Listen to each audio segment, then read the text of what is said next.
नमस्कार मित्रों, history research point पर आप सभी का स्वागत करता हूं।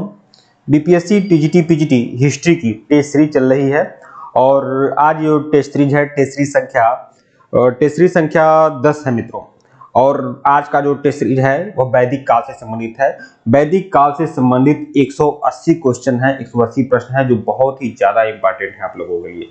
तो 180 प्रश्न है और यह टेस्ट सीरीज संख्या 10 है मित्रों, 10 ठीक है।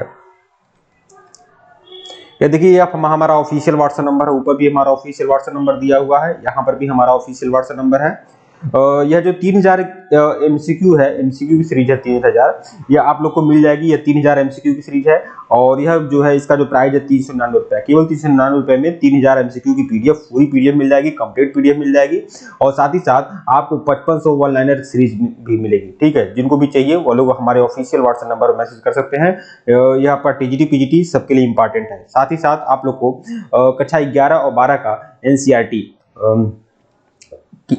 हैंडरिटन नोट्स भी आपको मिल जाएगा। जिनको भी चाहिए आप लोग हमारे ऑफिशियल व्हाट्सएप नंबर पर मैसेज कर सकते हैं। तो आइए वैदिक काल से संबंधित प्रश्नों को देख लेते हैं और कुल 45 क्वेश्चन आपके हो चुके थे। तीसरी संख्या 10 है मित्रों। इसके पहले का वीडियो नहीं देखे हैं तो प्लेलिस्ट में जाइएगा, BPSC TGT PGT history test series के नाम से प्लेलिस्ट बनी हुई है। ठीक है, आइए शुरुआत करते हैं। प्रश्न 46 देखिएगा। यह जो भी प्रश्न आप लोग को मैं दे रहा हूं ना, ये सभी इंपॉर्टेंट है, बहुत ही महत्वपूर्ण है। इसे आप बिल्कुल देखिएगा। टेलीग्राम बिल्कुल ज्वाइन करिएगा, लिंक डिस्क्रिप्शन में दिया गया है। 16 महाजनपदों का उल्लेख किसमें है? तो 16 महाजनपद का उल्लेख बौद्ध ग्रंथ अंगुत्तर निकाय में है, ठीक है, और जैन ग्रंथ भगवती सूत्र में है। विकल्प सी जो होगा आपका सही होगा। प्रश्न 47 देखिएगा। ऋग्वेद के किसी मंडल का प्रथम सूक्त प्रायः किस देवता के लिए है? तो ऋग्वेद का जो भी सूक्त प्रारंभ होता है वह अग्नि के मंत्र से शुरुआत होता है, अग्नि देव के मंत्र से शुरुआत होता है। विकल्प बी जो है आपका सही है। प्रश्न 48 देखिएगा। वैदिक ग्रंथों में प्रयुक्त शब्द ऋत शब्द किससे संबंधित है? तो ऋत शब्द जो है वह नैतिक व्यवस्था से संबंधित है, ऋत शब्द। विकल्प ए जो है आपका सही है। प्रश्न 49 देखिएगा। ऋग्वेद के अनुवाद में कौन टीकाकार थे? तो ऋग्वेद के अनुवाद में टीकाकार कौन है ऋग्वेद के? तो वह है सायण। सायण जो है टीकाकार है ऋग्वेद के। ठीक है, विकल्प ए जो है आपका सही है। प्रश्न 50 देखिएगा। अयोध्या का उल्लेख सर्वप्रथम कहां मिलता है? अयोध्या का जो उल्लेख है वह आपका ऋग्वेद में मिलता है। ऋग्वेद में अयोध्या का उल्लेख कहां मिलता है? ऋग्वेद में मिलता है। सबसे पहले सर्वप्रथम उल्लेख अयोध्या का ऋग्वेद में मिलता है। विकल्प बी जो है आपका सही है। प्रश्न 51 देखिएगा। यज्ञीय कर्मकांड का निरीक्षण निम्नलिखित में से किस पुरोहित का कार्य था? यज्ञीय कर्मकांड का निरीक्षण किस पुरोहित का काम था? तो वह था ब्रह्म का। ठीक है, ब्रह्मा का। विकल्प ए जो है आपका सही है। प्रश्न 52 देखिएगा। वैदिक राजाओं एवं राज्यों के निम्नलिखित युग्मों में से कौन सा एक सही सुमेलित नहीं है? कौन सही सुमेलित नहीं है ये आपको बताना है। तो अश्वपति जो थे कैकेय के राजा थे, अजातशत्रु जो थे काशी के थे, जनक जो थे विदेह के राजा थे और जन्मेजय जो थे वह मद्र देश के राजा थे। तो ये आपका ये गलत है, जन्मेजय वाला। ठीक है, यह आपका विकल्प डी जो है आपका गलत है, बाकी तीनों जो है आपका सही है। प्रश्न 53 देखिएगा। वैदिक काल में गांव का मुखिया था, तो गांव का मुखिया जो था वह ग्रामणी कहलाता था वैदिक काल में। विकल्प डी जो है आपका सही है, ग्रामणी। प्रश्न 54 देखिएगा। शतपथ ब्राह्मण में उल्लिखित राजा विदेह माधव से संबंधित ऋषि हैं। तो विदेह माधव से संबंधित ऋषि कौन है? ऋषि गौतम राहुड़। विकल्प डी जो है आपका सही है। प्रश्न 55 देखिएगा। विदेह माधव का वर्णन किस ब्राह्मण ग्रंथ में मिलता है? तो यह विदेह माधव की जो कथा का वर्णन है यह शतपथ ब्राह्मण में आपको मिलेगा। विकल्प ए जो है आपका सही है। प्रश्न 56 देखिएगा। अपने पुरोहितों के साथ विदेह माधव के पूर्व की ओर प्रयोजन की कथा निम्नलिखित में वर्णित है। तो यह आपका शतपथ ब्राह्मण में है। शतपथ ब्राह्मण में यह कथा है, विदेह माधव की कथा है, जिसमें विदेह माधव अपने पुरोहित के साथ पूर्व की तरफ बढ़ रहे हैं। तो विकल्प ए जो है आपका सही है। प्रश्न 57 देखिएगा। निम्नलिखित में से कौन सा एक वैदिक अनुष्ठान उन लोगों को है जो ब्राह्मण वर्ग के बाहर थे उन्हें प्रविष्ट करने के लिए किया जाता था? मतलब जो लोग ब्राह्मण वर्ग से बाहर थे, अगर वह ब्राह्मण बनना चाहते थे तो एक प्रकार का यज्ञ होता था जिसे व्रात्यस्तोम यज्ञ कहते हैं। तो विकल्प सी जो है आपका सही है।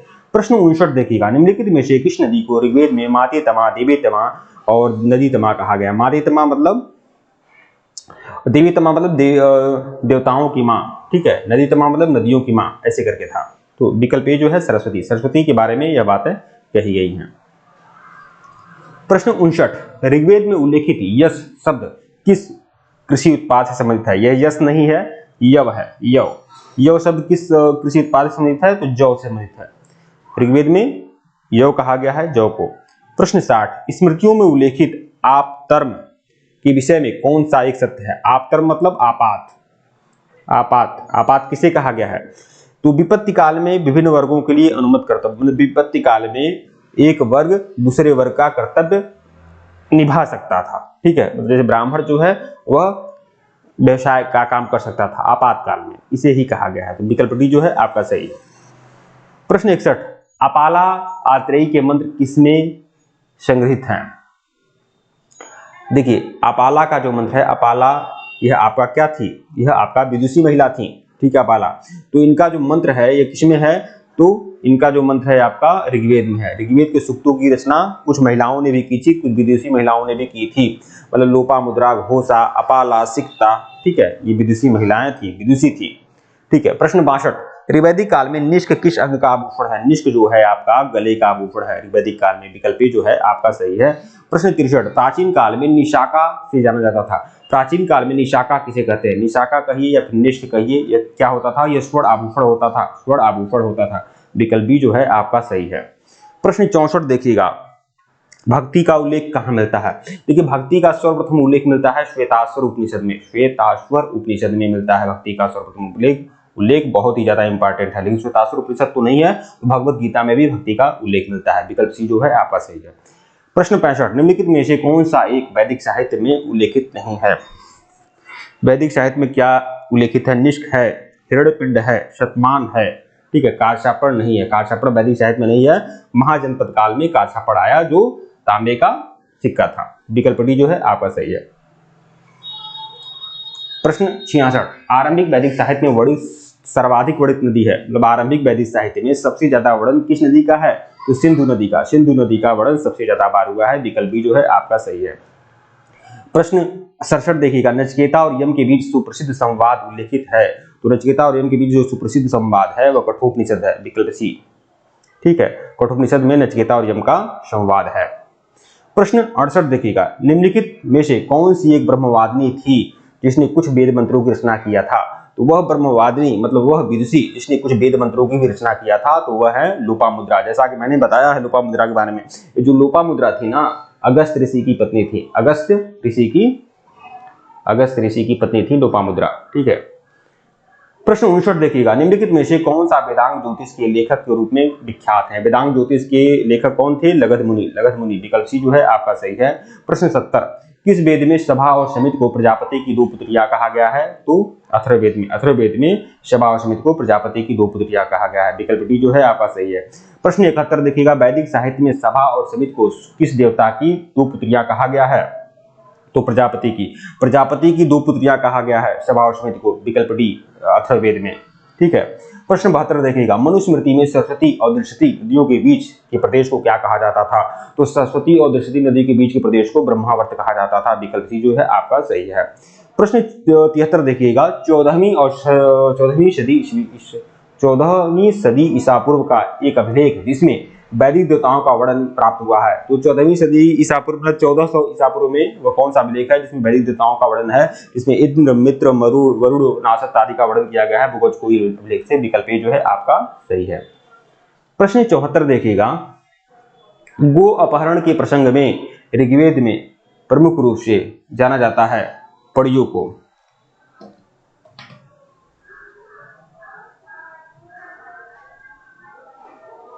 लाइन पर रहिएगा।